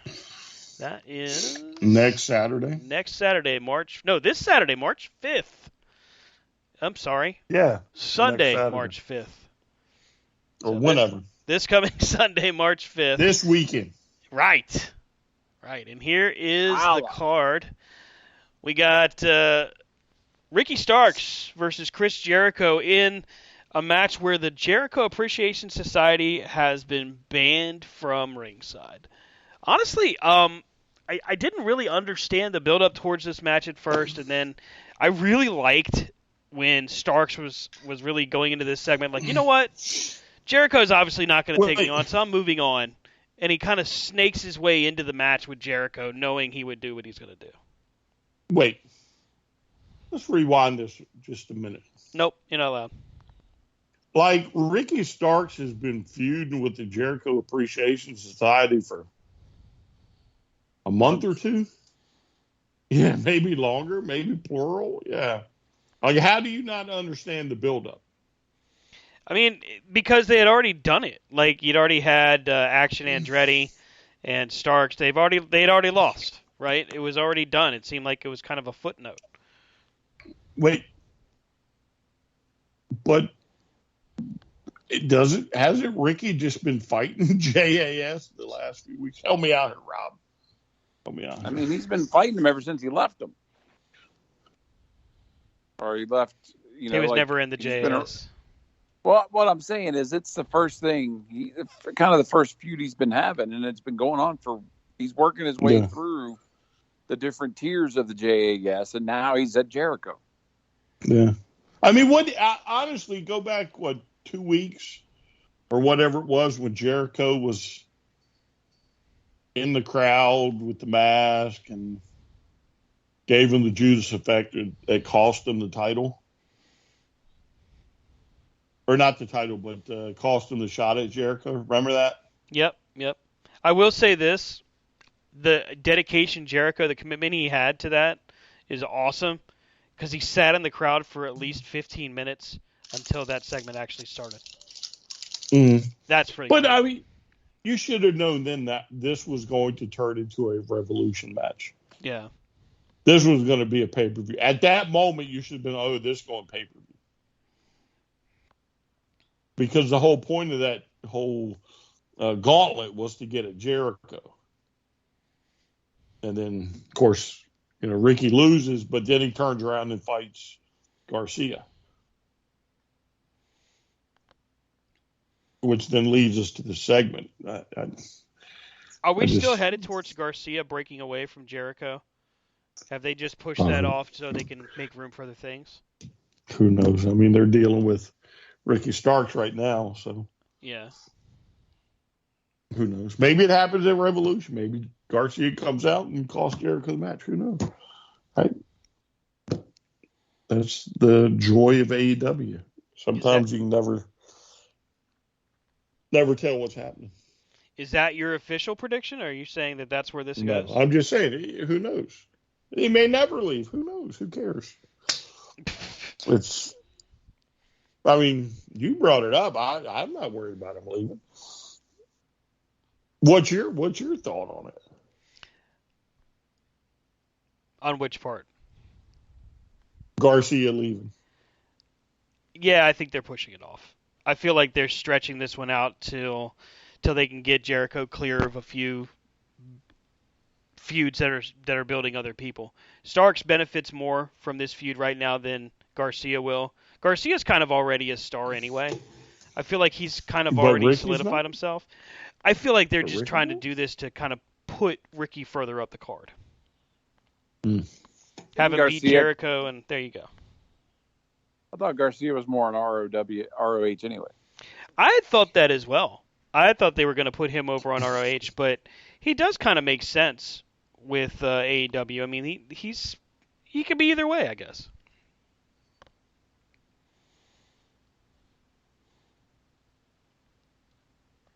So let's have it. Brian, who are you going to pick for Jericho and Starks? Oh, Ricky, of course. Ricky. Okay. Now, is this it for this feud, or is this going to just keep going? And once again, I mean, who knows? Depends on the reception, I guess. Depends on what they want. It depends on what they're looking at long term. So, I mean, if the match is good, I can sit and watch it a few more times. All right. Rob, what do you think? I think that Stark wins, and then it goes on to they each go on to their next feud because after Jericho loses, there's no point on him fighting the Jericho side anymore. Yeah, but what happens if Jericho says, or shenanigans at play, and Jericho loses by shenanigans and says, "Well, we're going to keep going." Say shenanigans one more time. I dare you. Yeah, I mean, I don't like Ricky Starks winning. I would like to see Jericho do some tomfoolery, but wow, yeah. not a Why Starks don't you fan? like Ricky Starks? Yeah. I put Ricky Starks in the same category as Austin Theory. I just don't like him. Wow. Oh Damn. my Lord. Who hurt you? What did Ricky do? Was it because he made fun of MJF smelling like paint thinner and ass? You can be honest. It's a safe space here, Rob. That's bad, though. How could you not like the Future? Well, I guess for Rob, it's just not absolute. Oh, But he still picked him, though. So he knows. He's going to have to I may watch not Ricky. like the Future, but I know where the Future's going. I'm not headed the same direction, but damn it, it's the future. We really are. I figured out where Bobby Lashley came from. He was the prototype of the Slammy Award. About as interesting as the Slammy Award too. Wow. Yeah, I think Ricky Starks is gonna be victorious here. Although, Oh, sorry, Stan. Who do you think? no, it's okay, Bob. You don't have to ask me. I appreciate it. Though. No, honestly, I don't know. I feel like Starks is probably gonna get the win because they're trying to have him come out on top here. But it really wouldn't surprise me to see Jericho, as Brian put it, pull shenanigans and somehow make a victory happen here. I think they're going to push him towards another face run and maybe even challenging MJF. As a face? Jericho, yes. What are they gonna try to turn MJF face again and have Jericho be the bad guy? No, why can't in this day and age just have two bad guys fight? I mean, it does happen. Why do we have to flip any of them face? Well, Jericho's the fans not are going as to funny choose as a who to face. cheer from. The fans are going to choose who to cheer from, so that's kind of my thought process there. But Jericho's not funny as a face. He's barely funny as a bad guy. You're full of shit. You like you're full of you're full of it. The guy's hilarious. He has his moments. I'm not gonna say he's not funny. I'm just saying You just said he's not funny. he's Now not you're really backtracking. funny. No, I think Oh my you're God. just kind of You- getting and upset you- for your boy Jericho. It's all right, buddy. You didn't chuckle when they did the whole pin thing? I mean, you knew it was coming. Are you talking about the list thing, the throwback to the list? Yeah. You didn't chuckle at all. You didn't Not chuckle. really. Not really. I did laugh at the fans because I I was think they laughing were at the expecting him to say, "You just made the list." But that would I have was made no laughing at sense. the coach because I was like, "Ooh, that's gonna hurt." Yeah, that shot he gave to Avalon where he hit the Judas effect on him. I'm like, oh my God, he's dead. Freaking nail to the throat. That's not good. So you don't sing Judas at all when he comes out? Never said that. I think we all know full well the Mhm. last time we saw an Mhm. AEW show that I sang along, just like anybody else. See? That's not fair. It's a rite of passage. You See? have to sing Judas when you go to shows. Mm-hmm. You're still a Jericho fan. You God still damn it, like the he's guy. right. I'm still a Jericho fan. Son of a... It's not fair, Brian. Stan likes to try to not show his sides, but we all know. Well, Stan likes to try and be the bad guy. Right? He likes What to be bad the heel guy? sometimes. Who are It's you not in talking his about? nature. What are you It's even not in his talking nature. about? He's a good guy at heart, right? We all know He that. couldn't be a bad guy if he tried. Thank you, Rob. Thank you. He can't even cut the tag off his pillows. Thank you, Rob. Wow. Can't even cut the tag off pillows. Okay. Thank you. Damn. Y'all are hateful. That's why you don't like bad guys. One dissenting opinion, and good God, you'd think I'd smack somebody in their face. Damn. You couldn't do that. You're not the bad guy. You're not the bad guy. Brian would snap him in the face and kick him in the nuts and then walk over him. Yeah, but that's just because Brian's an asshole. That's not the And point. make him decide that it was I'm the bad guy. You're helping us with this thing. Keep going. I know, I'm Yeah, not even really. trying to either. Keep I'm like, going. well, okay. So this works. Let me get this right. If I make fun of Brian, it somehow proves my point or your point. Okay, got it. No, it's got nothing. Like you generally don't like bad guys. You like more of the heels. I mean the faces. Sorry. And the only one you really went after was Shawn Michaels. And I have to admit, Shawn was good at being a heel. So it was easy. I think when it comes to heels, I just get tired of the same old thing. Like I like MJF a lot because he's different. And he's not really different. If you think about it, he's really just doing what a true heel should do. Period. Yes. All the time. And that's why I love him. But there just aren't very many legit bad guys out there anymore. That's because in today's wrestling world, there aren't. The line is still not the way it used to be. It's still blurred. Yeah. There's the Right, cool Moxley, bad guys. Yeah. So Moxley, for instance, right? Mm-hmm. Moxley, based on his opponent, either gets booed or he gets cheered. But he's not really a middle guy. You know what I'm saying? He's not like one of these tweeners. He's technically, I guess, a face. But, of course, the BCC are starting to turn bad. So I wish I had the soundbite. I'd do the whole Matt Hardy thing. Wait! Pause the multiverse! Explaining what a tweener is. Yeah, the traditional roles aren't there anymore, I don't think, for the majority of people. And that's where I have the biggest problem with it. I don't have a problem with a bad guy. I have a problem with a boring bad guy. Good God. For example, he's on TV right now, and I'm like, I don't want to even hear what this guy has to say, thank God. Don't say Austin Theory. I swear to Lashley. God, I will hunt you down. Bobby Lashley.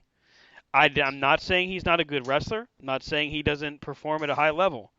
But he is boring as hell on a microphone. He has no idea what he's doing out there when he's got that microphone in hand. He has no concept of what it is to actually make a crowd angry. Now, that's not a heel comment. That's just common sense. Yeah. Fair. That's a fair point. Yeah. I can't argue with That's that. like saying Elias is not going to main event WrestleMania anytime soon. You're not picking on him. You're just stating fact. No, not picking on him. Very true. Observable fact. Yeah, Like I mean, Ricky Lashley Booth. is just not. Lashley's just not good on the, talking. Mm-hmm. Although I have to admit, his last run at Impact, I thought he was very entertaining. And I enjoy watching him wrestle. But, I would just soon, keep the microphone away from him and right. Give him a manager. Let the manager speak for him. MVP was good for him. Yep. Yeah. Unfortunately, they didn't keep it going. Yeah. And then we got Brock versus Lashley 60 and 26 times, yeah. I mean, Bobby Lashley versus Brock's kind of getting like Rocky movies. Hold on. What? That can't be right. Rocky movies are good. Let's see here. This one is actually going to be good. I think this will be my favorite match of the night. Jon Moxley against Hangman Page in a Texas death match. This match is going to be great. He said too much blood. They haven't even started yet. He said too much blood. Rob, can I go with death? Someone's dead. I mean, you can. It's a little dark, but. Yeah, this one is probably not going to be for the faint of heart.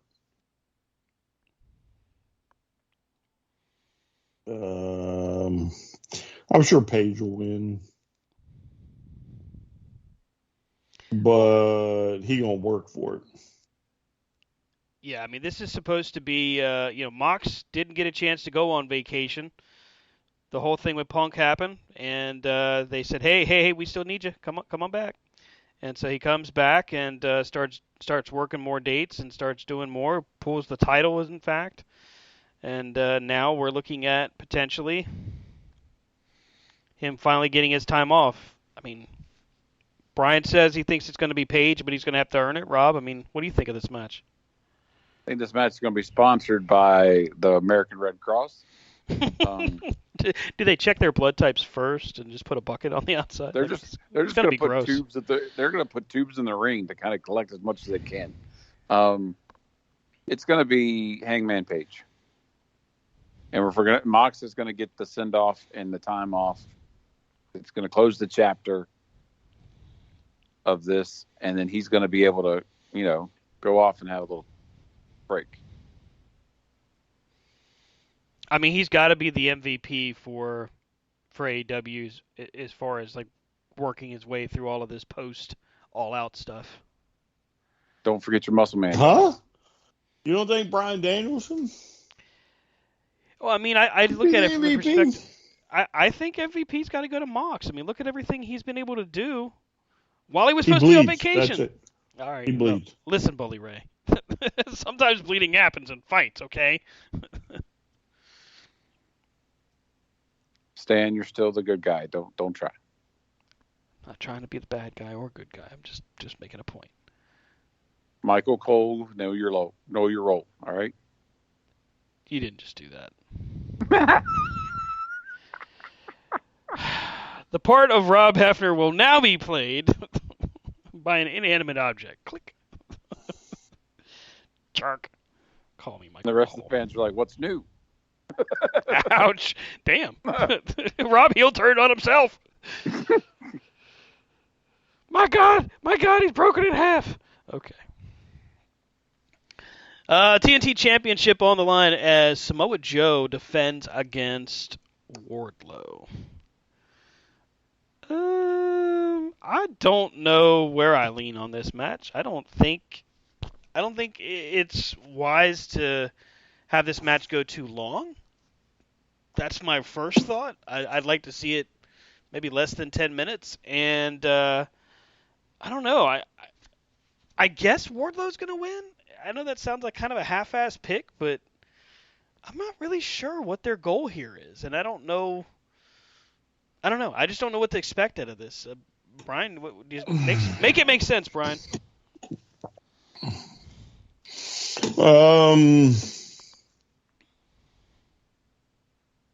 So I don't know, it's for, like, I don't know how I can make it make sense to you. He needed a haircut and probably had to leave TV for a little bit. Wardlow, that is, to get it right, and maybe his barber wasn't ready for him or something. I don't know. But I think Wardlow wins. Although I'd like to see Joe win, I think Wardlow's going to get the title. It's time. The world needs short hair Wardlow. What? The world needs short-haired Wardlow. What the world needs now. Short hair Wardlow.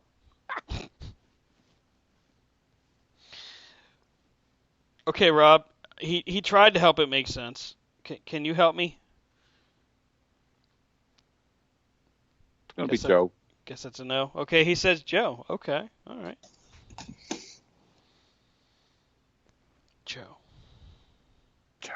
Joe, the Samoan variety. Joe's gonna kill you. What the hell? Stop that. That's what I was gonna say. I mean, I feel kind of like it would make sense to have Joe continue his path, his dominance.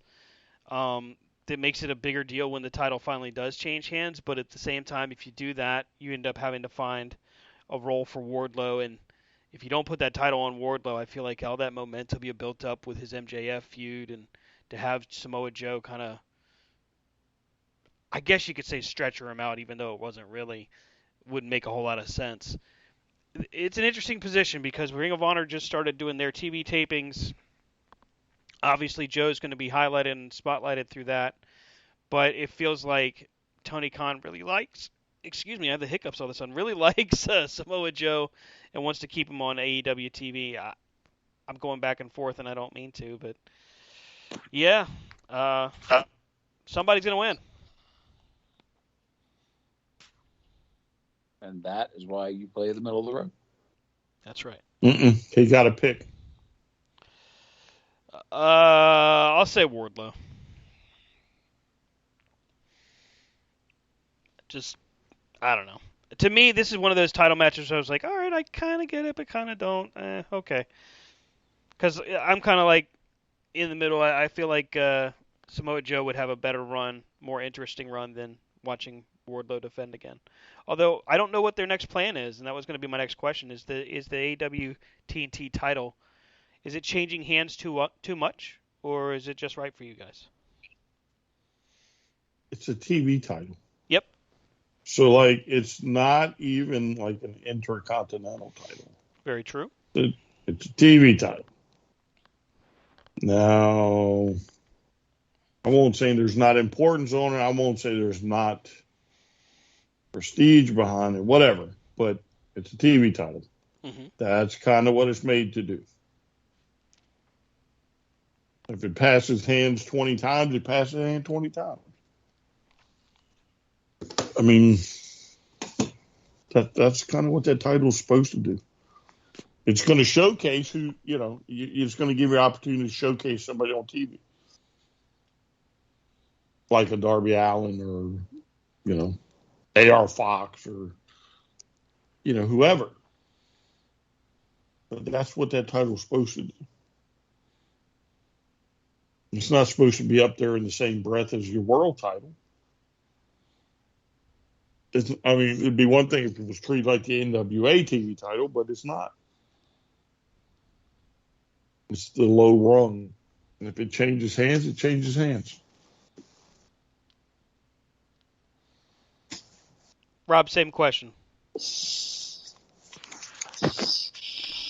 I mean, I see what Brian's saying because the title is not the title is not designed to like necessarily tell a story in the way that the world title is, Mm-hmm. the heavyweight title. It's designed to tell some kind of a story, but also develop those people that could go on to the next level. I kind of see it as you've got the world title, the heavyweight title, and then you've got the All Atlantic title, and then the TNT title. The TNT title is kind of like that.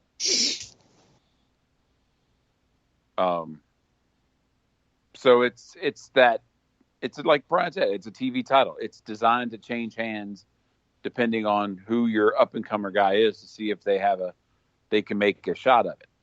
So if it changes hands quite often, then fine. Now, do I see it changing hands this time? No. I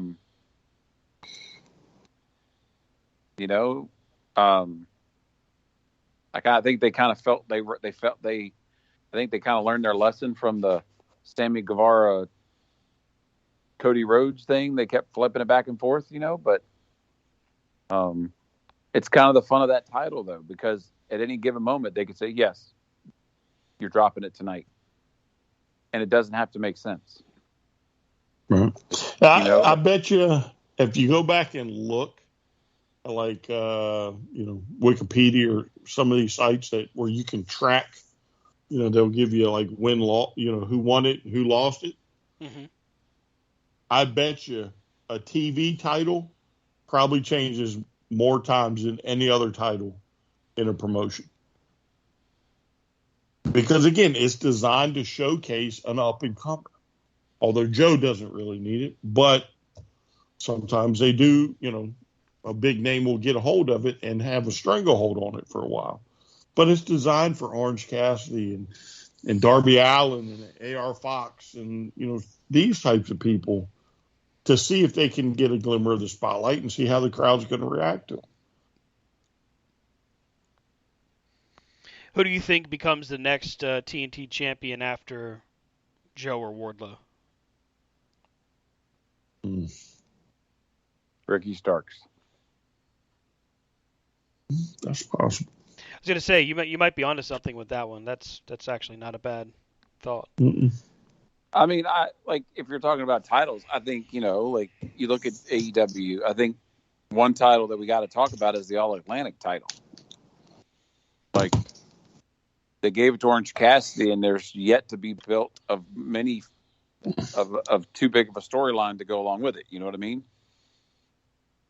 And so, at some point, they've got to put that into prominence.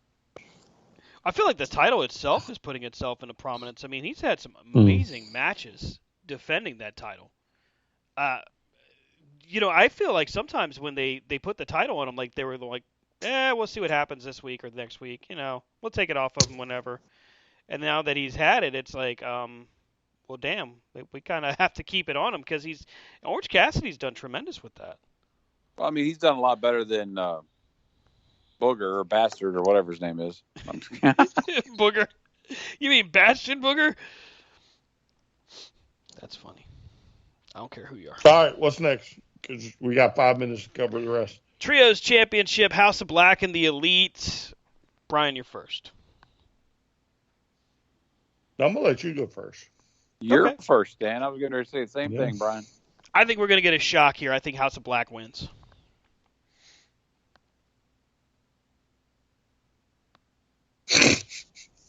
I guess I'll go second, and since Rob's going to play my cards. I think it'll be House of Black also. I think that's going to be the match that makes everybody's jaw drop, is what I think. Well, yeah, so I think it has potential to be match of the night. But I think this is like, if the Elite hadn't been stripped of the title, this is about where it would have taken place anyway. You're probably right on that. So, I think it was just, 6 months into that title reign, it would have gone to House of Black anyway. Because, again, they're natural trios. I think they House of make for Black. a better mountain to climb for a potential trio to challenge them. Mm-hmm. Rob, Rob, same question. What do you think? Well, I think it's going to be the House of Black because I think the Elite's all going to WWE. So Damn. cut his mic. Just cut his mic. Next up, this one has got all kinds of question marks. We got the AEW World Tag Team Championship on the line as the Guns defend against the Acclaimed, Jay Lethal and Jeff Jarrett, and a team to be determined this Wednesday. Fatal 4-Way. Rob, go first. What do you think? it's going to be the Acclaimed. It's the way they can put the belts back on the Acclaim and save the Guns, so the Guns don't go straight to shit. Wow. Short and to the point. Brian, what do you think? So I think it'll actually probably be the last team, the unannounced team. Something tells me it'll be FTR.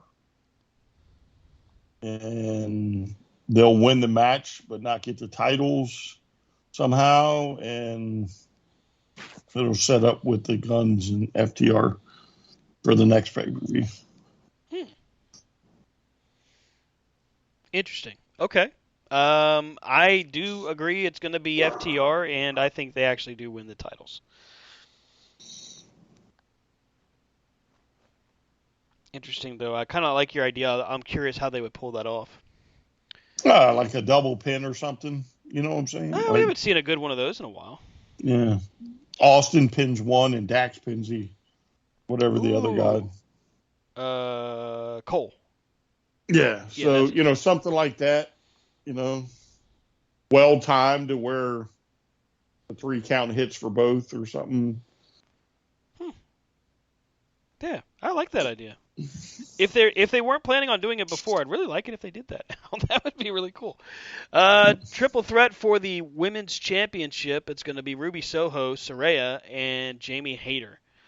This one has future implications as far as the storyline's concerned because this is where the outsiders of the Saraya and Tony Storm are trying to woo Ruby Soho away. Is this where Ruby Soho finally gets the big one and then turns heel, or what do you guys think? Brian, why don't you go first? So Ruby's a plant, I think. Yep. I think Saraya gets the title, and it's because of Ruby's in the match. Ooh. And, I mean, they've alluded to it. To me, they've alluded to it. Mm-hmm. When they say Ruby is almost an original, and I think what's his name, Excalibur said something along those lines a couple of times when referring to Ruby. She's almost an original, but she's not quite an original. Well, that means she's an outsider. And I just think that it's very clever that she'll get snuck into the match and she'll wind up being with Saraya and Tony. I mean, it's incredibly possible, especially when you look at how the layout has been, the teasing of all of the different dynamics. Yeah, I don't know if that's a bad call or not. Rob, what do you think? Who's winning this one? I'd like to say Ruby Soho, but I see conundrum, and I think it's going to end up in a DQ. Can you have a DQ finish in a triple threat? Mm-mm. I mean, I could see a non-finish, but I wonder how. I don't think you can. Aren't most of them no DQ? I always thought that there were anything goes, but again, I'm trying to figure that out. What about you, Stan? I mean, I feel like Hayter could end up just coming away the winner because they try to further this potential turn to not necessarily the next pay-per-view, but a few Dynamites down the road. I think that they could do it. We could have Ruby or Saraya end up making a switch, but I think it's really going to be Jamie Hayter coming away with the title still. Maybe even a non-finish as far as the turn, though. I mean, I could see that. I don't know. I feel more like we're probably going to see Jamie Hayter just barely escape with the title. I'm okay with that. I love her music. Hayter's music theme song. That's the one where the little video shows Hayter's gonna hate or whatever. Mm-hmm. Yeah. But it's got kind of like a march to it. So it's kind of cool. I'll be honest, I haven't really paid much attention to her theme. Pay attention to it. Will do. Stop looking at her butt. Definitely not. Main event, Iron Man match. Bryan Danielson challenges MJF for the AEW World Championship. We're in overtime now, but hey, we got to at least do the prediction for it. I do not know what to expect out of this. Part of me thinks that, it makes sense to go ahead and put the title on Bryan Danielson, and just to keep it moving. The other part of me thinks that it's too soon. I just don't know where I stand on this.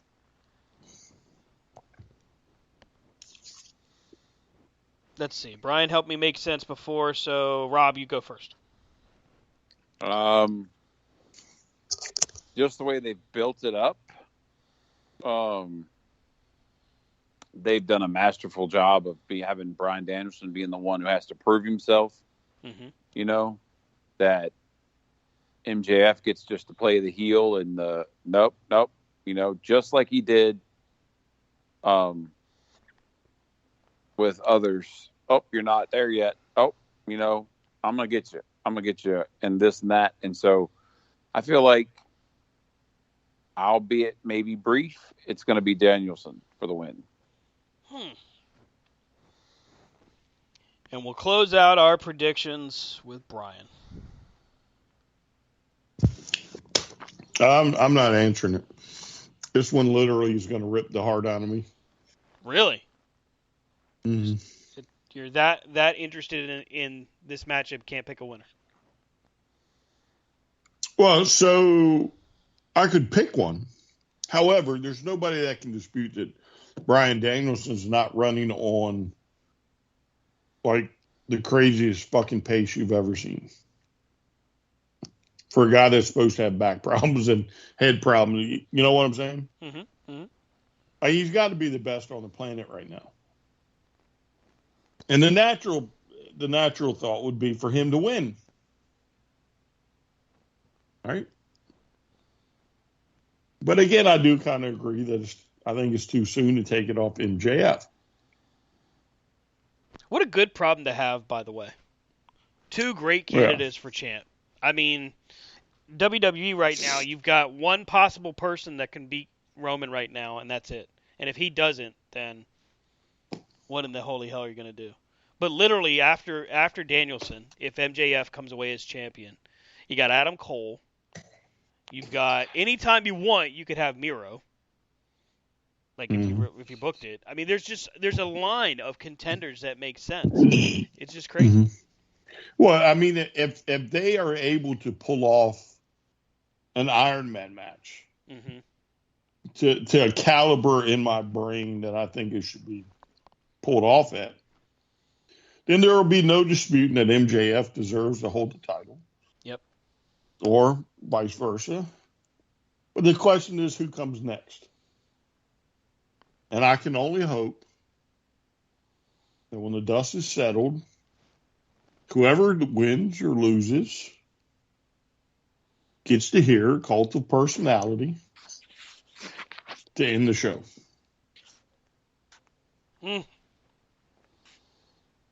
I like that you snuck that prediction in towards the end there.